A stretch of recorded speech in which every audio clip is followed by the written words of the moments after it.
সুপ্রিয় শিক্ষার্থীরা, আশা করি তোমরা সবাই ভালো আছো এবং বাড়িতে অবস্থান করতেছো। আজকে আমি তোমাদের দশম শ্রেণী এবং যারা এসএসসি পরীক্ষার্থী আছে তাদের জন্য আমাদের এই আর্থিক বিবরণী অর্থাৎ দশম অধ্যায় থেকে আজকে আমি তোমাদের একটা সৃজনশীল প্রশ্নের সমাধান দেখাবো। তোমরা সবাই মনোযোগ দিয়ে দেখবে, ঠিক আছে?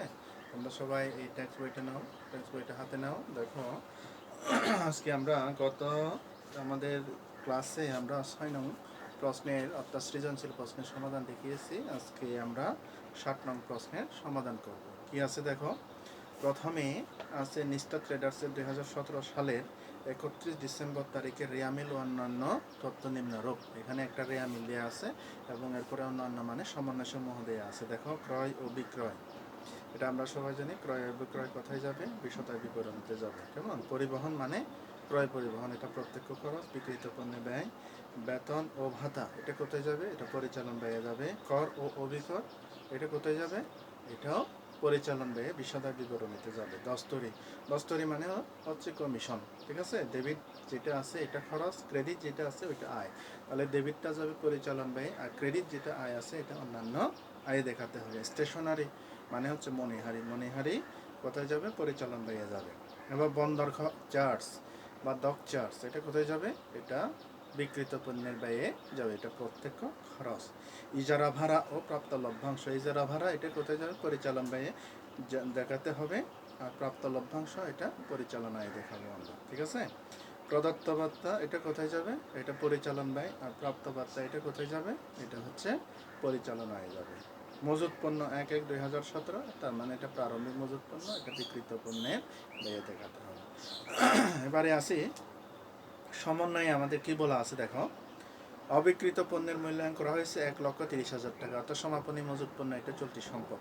এর মধ্যে 2,500 টাকা মণিহারি মজুদ আছে, তাহলে মণিহারি কি করতে হবে? যেটা ব্যবহৃত আছে ওইটা মাইনাস করতে হবে।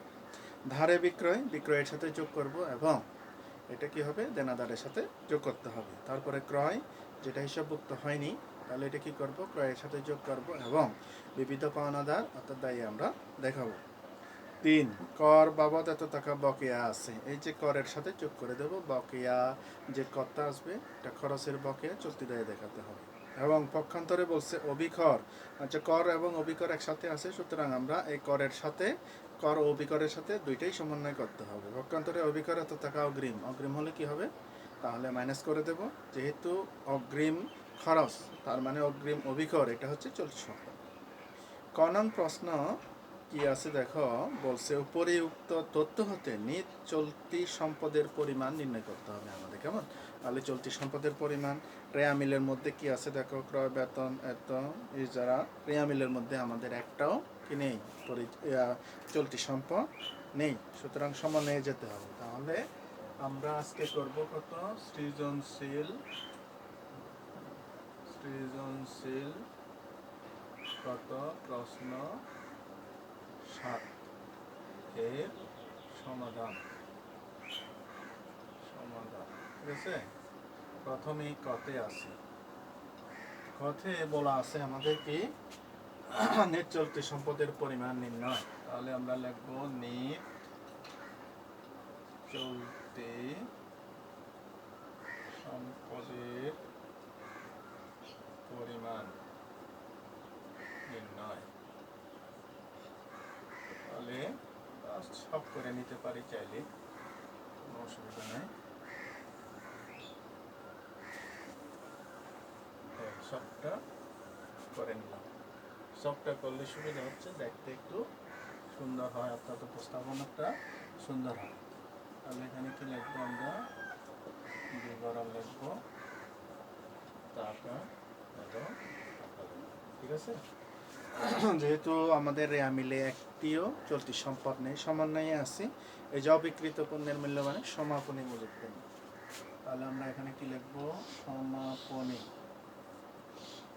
মজুত পণ্য কত আছে দেখো, 1,30,000। এখানে লিখবো এই কারণটা হচ্ছে এখানে কিছু হিসাব আছে। কেন? এর মধ্যে এই যে 1,30,000 টাকার মধ্যে 2,500 টাকা মণিহারি মজুত রয়েছে, অর্থাৎ অব্যবহৃত বা ব্যবহৃত মনি হারি কত আছে দেখো 2500। তাহলে 2500 টাকা আমরা মাইনাস করে দেবো। তাহলে কত আসবে? 0 0 0 সরি 0 0 0 না 0 0 10 থেকে 5 গেলে 5, 9 থেকে 2 গেলে 7, 2 1 1,27,000 কত আসবে? 500 টাকা আসবে। তারপরে কি আছে দেখো, ধারে বিক্রয়, যেহেতু এটা অলিখিত তাহলে এটা আমরা দেনাদার। তাহলে দেনাদার কত আছে দেখো 10,000 টাকা। তাহলে এখানে এই 10,000 টাকা আমরা লিখে নিলাম। এরপরে কি আছে দেখো, কর বাবদ, এই যে অগ্রিম অবিকর, খরচের অগ্রিম হচ্ছে চলতি সম্পদ। তাহলে কি লিখবো? অগ্রিম অবিকর। এই অগ্রিম অবিকর কত আছে আমাদের দেখো, এই 500 টাকা। এই 500 টাকা এখানে লিখে নিলাম। এরপরে দেখো এই যে অব্যবহৃত মনিহারি, এটাও একটা চলতি সম্পদ। তাহলে অব্যবহৃত কি লিখবো আমরা? মনিহারি কত? এই যে 2500। তাহলে এখানে লিখবো 2000 কত? 500 টাকা। আমাদের আর কোনো হিসাব নেই এখানে, ঠিক আছে? এটা মিলে একটাও নেই, সমন্বয়ে যা আছে সবগুলো আমরা এখানে হিসাবে লিখে নিলাম। সুতরাং আমাদের আর কোনো বিষয় বাকি নেই। সুতরাং এখানে 15-র 5 হাতে 1 7 8 9 10-এর 0 হাতে 1, তাহলে 3 4, তাহলে কত? 1,40,500। তাহলে দেখো সমাপনী মজুত পণ্য, তাহলে তো চলতি সম্পদ, এর থেকে অব্যবহৃত মনিহারি এত মাইনাস করে দিলাম। দেনাদার, ওই যে ধারে বিক্রয় তো টাকা হিসাবভুক্ত হয়নি, তাহলে এটা দেনাদার, এটা চলতি সম্পদ। অগ্রিম অবিকর, খরচের অগ্রিম চলতি সম্পদ, অব্যবহৃত মনিহারিও চলতি সম্পদ। তাহলে কত আসলো? 1,40,500 টাকা। ঠিক আছে, বিষয়টা মনে হয় সবাই বুঝতে পারছো। এখন আমরা খ নং প্রশ্নের মধ্যে আসবো। এটা মুছে দিচ্ছি, দেখি এটা মুছা যায় কিভাবে। যাই হোক, এটা আমি মুছে দিচ্ছি। ক নাম্বার,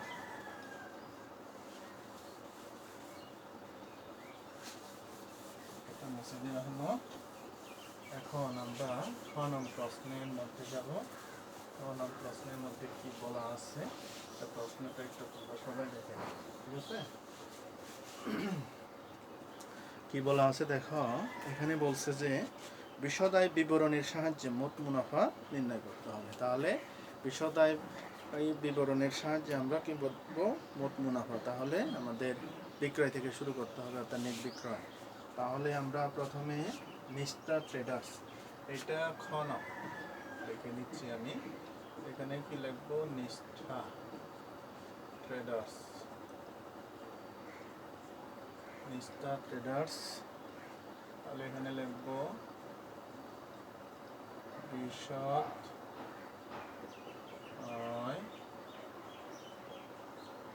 বিবরণী 31 ডিসেম্বর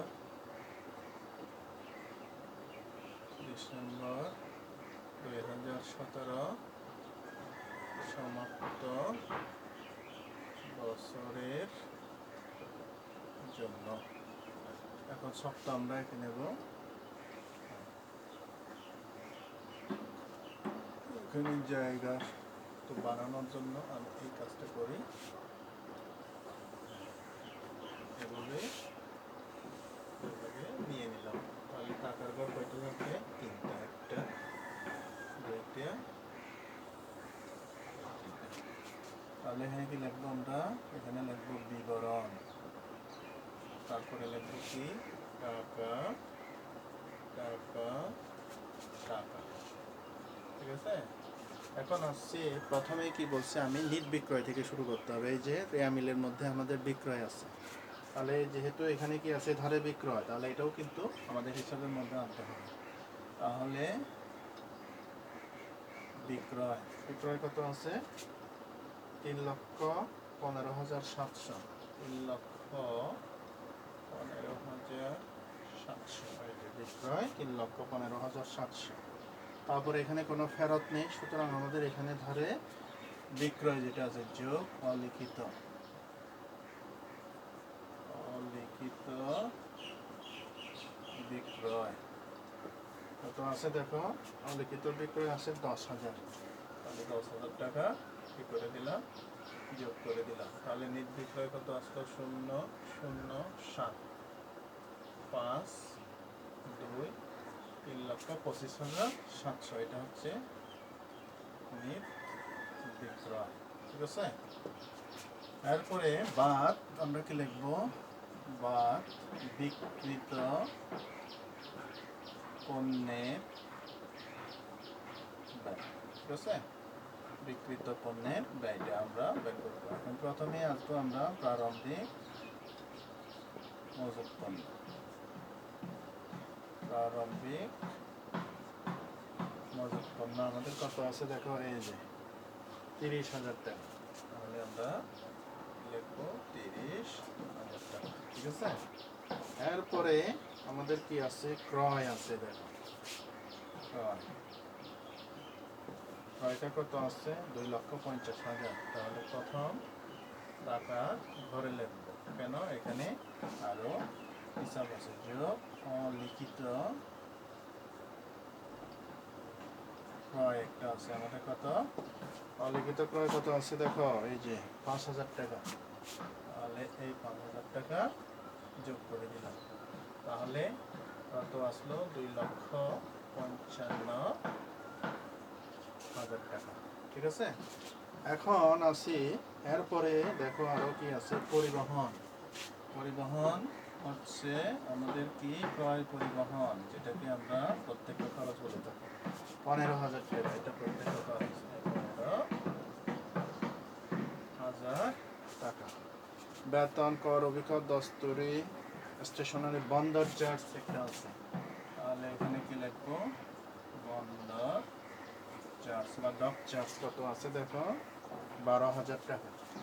তাহলে ডক চার্জ 12,000 টাকা লিখলাম। ইজারা নাই, আমাদের এখানে সমাপনী মজুত পণ্যটা আসতে হবে, তারে বিক্রয়, কর, অভিকর নেই, সুতরাং এগুলো আগে যোগ করে নিতে হবে। তাহলে আমি যোগ করতেছি, দেখো এখানে কত আছে দেখো, প্রথমে আমাদের ক্যালকুলেটর একটা বের করে নিব। ঠিক আছে, ক্যালকুলেটরের সাহায্যে এগুলো আমাদেরকে করতে হবে। প্রথমে আছে কত, এই 30,000 টাকা প্লাস 2,55,000 প্লাস 15,000 প্লাস কত আছে, এই 12,000। তাহলে 30,000, 2,55,000, 15,000, 12,000, তাহলে 3,12,000 টাকা পেলাম। 3,12,000। তাহলে এখন আমাদের বিয়োগ দিতে হবে সমাপনী মজুত পণ্য। সমাপনী মজুত, সমাপনী মজুত পণ্য আমাদের কত আছে দেখো, এখানে এই যে 1,30,000, 1,30,000 বিয়োগ অব্যবহৃত মণিহারি যেটা আছে ওটা মাইনাস করতে হবে। অব্যবহৃত মণিহারি কত আছে দেখো, অব্যবহৃত মণিহারি 2,500 টাকা। 2,500 মাইনাস করে দিই, কত আছে, 0,0,5, 9 থেকে 2 গেলে 7, 1,27,500, এটা মাইনাস করে দিতে হবে। তাহলে দেখো আমরা আগে পাইছি কত, 3,12,000। ঠিক আছে, ওখান থেকে মাইনাস করবো 1,27,500। তাহলে কত পাই আমরা, 1,84,500। তাহলে 1,84,500, এটা যদি মাইনাস করে দিই কত আছে দেখো, তাহলে মাইনাস করে দেব আমরা 3,25,700 থেকে। তাহলে পাই কত, 1,41,200। 1,41,000 কত পেলাম আমরা, 200 টাকা পেলাম। আর কিছু আছে কিনা আমাদের দেখতে হবে, কেমন, আর তো কিন্তু কোনো কিছু নেই। তাহলে এটা হবে কোন প্রশ্নের উত্তর। তাহলে দেখো, বিক্রয় থেকে বিক্রিত পণ্যের ব্যয় যদি বাদ দিই তাহলে এটা কি আসবে? মোট মুনাফা। যেহেতু আমাদের এখানে যোগ বোধক চলে আসছে, তাহলে এখানে কি লিখবো আমরা? মোট মুনাফা। তাহলে কিভাবে করলাম? বিক্রয় থেকে অলিখিত বিক্রয় এটা যোগ করে দিলাম, তাহলে নির্বিক্রয় বের করে নিলাম, বাদ বিক্রিত পণ্যের প্রথমে প্রারম্ভিক মজুত পণ্য, তারপরে কত আছে এত, তারপরে ক্রয় টেয়া মিলে আছে, সমন্বয় আছে, যোগ করে দিলাম, পরিবহন মানে ক্রয় পরিবহন প্রত্যক্ষ খরচ এত, বন্দর চার্জ হচ্ছে ডক চার্জ এত, সবগুলো যোগ করে নিলে সমাপনী মজুত পণ্য কত, এর মধ্যে যেহেতু অব্যবহৃত মণিহারি আছে ওইটা মাইনাস করে দেব, এত আসবে। তাহলে এত থেকে এত গেলে 1,84,500, তাহলে নির্বিক্রয় থেকে বিক্রিত পণ্যের ব্যয় বাদ দিলাম, তাহলে 1,41,000 যেহেতু প্লাস, সুতরাং কি হবে? মোট মুনাফা হবে। ঠিক আছে, আশা করি বুঝতে পারছো। এখন আমরা গ নং প্রশ্নের মধ্যে যাব।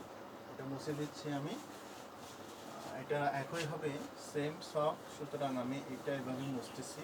তোমরা আবার নতুন করে সব একে তোমাদেরকে নতুনভাবে করতে হবে। ঠিক আছে, এটা আমি মুছে দিচ্ছি। দেখো, এটা মুছে দেওয়ার তোমরা ফাঁকের মধ্যে কি করবা? এগুলা আবার এই ছকটা আঁকবা। ঠিক আছে, এই ছকটা এঁকে আবার পুনরায় করতে হবে, কারণ আমাদের প্রশ্নে বলা আছে যে নিট মুনাফার এটা হচ্ছে কত? গণং বলছে। দেখো, মোট মুনাফা, এখানে কিন্তু মোট মুনাফা আমাদেরকে দেয়া আছে, তাহলে প্রশ্নের মধ্যে দেয়া আছে, তাহলে এটা দিয়ে করতে হবে। তাহলে এটা হবে গণং প্রশ্নের উত্তর। ঠিক আছে, তাহলে প্রথমে আসি আমরা কি করব? এটা হচ্ছে মোট মুনাফা, এটা হচ্ছে প্রশ্নের মধ্যে প্রদত্ত। তাহলে শুধু প্রদত্ত লিখে দিলাম। কত আছে এখানে? 1,25,000। 1,00,000 কত? 25,000 টাকা। এখন আমাদের কি করতে হবে? মোট মুনাফা থেকে প্রথমে আমরা কি করব? বাদ পরিচালন ব্যয়।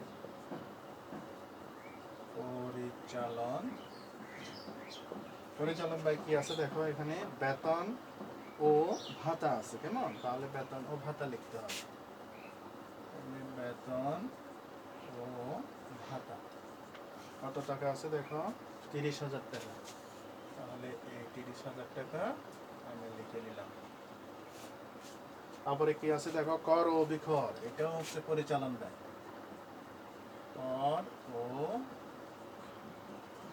অভিখর, যেহেতু এখানে হিসাব আছে সমন্বয়ের মধ্যে, তাহলে 14,500। এই 14,500 তাহলে প্রথম টাকার ঘরে বা কলামে লিখে নিলাম।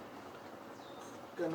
কারণটা হচ্ছে এখানে আমাদের এই যে কর এত টাকা বকেয়া, বকেয়াটা যোগ করবে। যোগ বকেয়া লিখবো কর। বকেয়া কর কত আছে আমাদের? 1,500।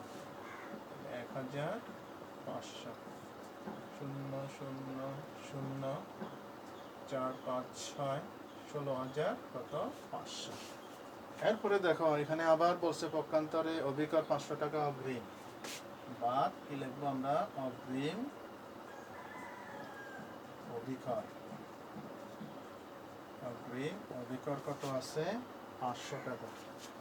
500 টাকা আমরা কি করে দেব? অগ্রিম হলে মাইনাস করতে হবে।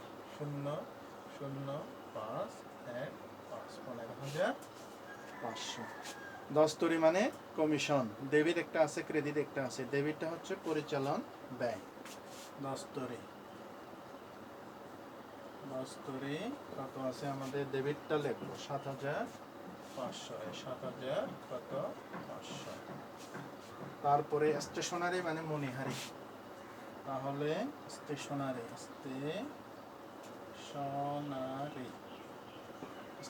কত আছে? 4,000 টাকা আছে। 4,000 টাকা এখানে লিখলাম। কেন লিখলাম? কারণ এখানে এই যে এত টাকা 2,500 টাকা মণিহারি মজুদ বা অব্যবহৃত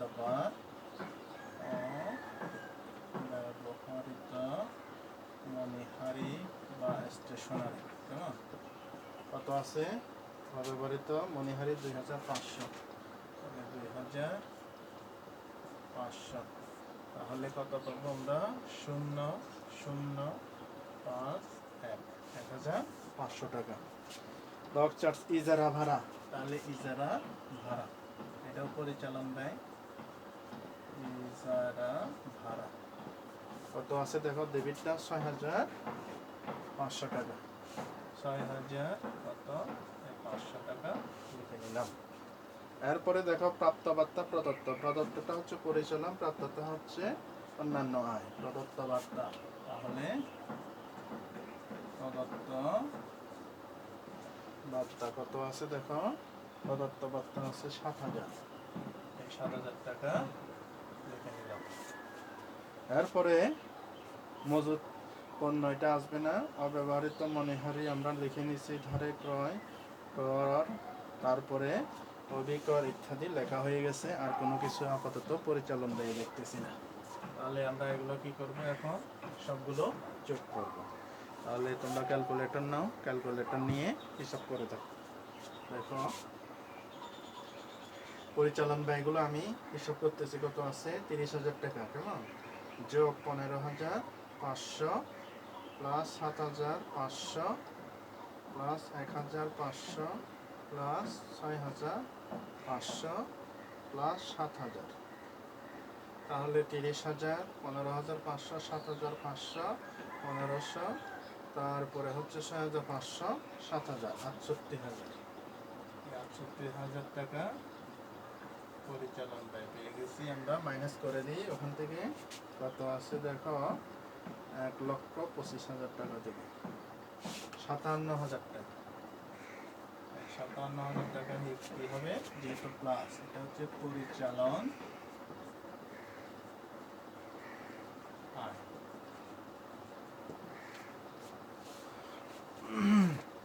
এখন কি লিখবো আমরা, এখন আমাদের যে অন্যান্য আয়গুলো যোগ করবো, অন্যান্য ব্যয়গুলো বাদ দেব। তাহলে আমরা কি লিখবো, যোগ অন্যান্য আয়। অন্যান্য আয় কি আছে দেখো, এখানে 10 তরি একটা আছে দেখো, ক্রেডিট পার্সেন্ট। তাহলে আমরা লিখবো 10 তরি কত হাজার, 18,000 টাকা। তাহলে এখানে 18,000 টাকা। তারপরে স্টেশনারি আসবে না, বন্ধ ইজারা, প্রাপ্ত লভ্যাংশ আসবে, প্রাপ্ত লভ্যাংশ কত টাকা আছে ক্রেডিট পার্সে দেখো, 30,000, 30,000 টাকা লিখে নিলাম। তারপরে প্রাপ্ত বার্তা একটা আছে, প্রাপ্ত বার্তা কত আছে, 12,800।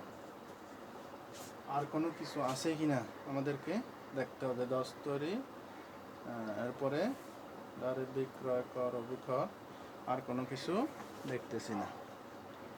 এখন আসি আমরা এগুলো যোগ করে নিই, কত আছে দেখি। আমাদের 18,000 প্লাস 30,000 প্লাস 12,800, 60,000 কত 800। তাহলে আমরা পাচ্ছি কত, 60,800 যোগ করতে হবে, যোগ 57,000 টাকা, 1,17,000, 1,17,800 টাকা। এখন আমাদেরকে দেখতে হবে অন্যান্য এখানে কোনো ব্যয় আছে কিনা, যদি থাকে এখানে অন্যান্য ব্যয়ের মধ্যে, আমাদের মধ্যে অন্যান্য কোনো ব্যয় নেই, সুতরাং এটাই হবে আমাদের নিট মুনাফা। তাহলে এটা হবে নিট মুনাফা। তাহলে দেখো আমাদের মোট মুনাফা দেয়া আছে প্রশ্নের মধ্যে, এটা লিখে নিলাম। যেটা আমরা বের করছি ওটা করব না, কারণ প্রশ্ন দেয়া আছে। বেতন ও ভাতা এত, কর অভিকর ক্রিয়া মিলে আছে এত, কর বকেয়াটা যোগ করে নিছি, অগ্রিমটা মাইনাস করে নিছি এত টাকা। 10 তরি এত, স্টেশনারি বা মণিহারি এত, আর ব্যবহৃত আছে 2,500 মাইনাস করে দিলাম। ইজারা ভাড়া এত, প্রদত্ত বার্তা এত, আর কোনো আমাদের পরিচালন ব্যয় নেই, সবগুলো যোগ করলাম, 68,000 টাকা আসলো। 1,25,000 টাকা 68,000 গেলে তাহলে 57,000 আসবে, এটা হচ্ছে পরিচালন। যোগ অন্যান্য আয়, রস্তরি প্রাপ্ত লভ্যাংশ প্রাপ্ত বার্তা আছে সবগুলো যোগ করে নিলাম এতটা। এখন আমাদের অন্যান্য ব্যয় যেহেতু নেই, সুতরাং আমাদের এই আয়টা যোগ করার পর যেহেতু অন্যান্য আয় নেই, সুতরাং যেটা হবে এটা হবে নেট মুনাফা। ঠিক আছে, আশা করি তোমরা বিষয়টা বুঝতে পারছো এবং এগুলো ভালোভাবে চর্চা করতে হবে বারবার বাসায় বসে। আমাদের যে বইয়ের যে পরিচালন ব্যয় কোনগুলা, পরিচালন আয়, পরিচালন ব্যয়, হ্যাঁ, চলতি সম্পদ, স্থায়ী সম্পদ, এগুলো সবগুলো তোমাদেরকে আয়ত্তের মধ্যে আনতে হবে। ঠিক আছে, তোমরা বারবার অনুশীলন করবা, আশা করি বিষয়টা তোমরা বুঝতে পারছো। ঠিক আছে, আগামী ক্লাসে আবার আমরা নতুন একটা সৃজনশীল প্রশ্ন নিয়ে আলোচনা করব। তোমরা এই ফাঁকে এই প্রশ্নগুলো আবার বাসায় নিজে নিজে চেষ্টা করবে। ঠিক আছে, তাহলে ঠিক আছে, এই পর্যন্ত। আগামী ক্লাসে আবার দেখা হবে তোমাদের সাথে। এই সময় তোমরা সুন্দর এবং সুস্থ থাকবা। ধন্যবাদ সবাইকে।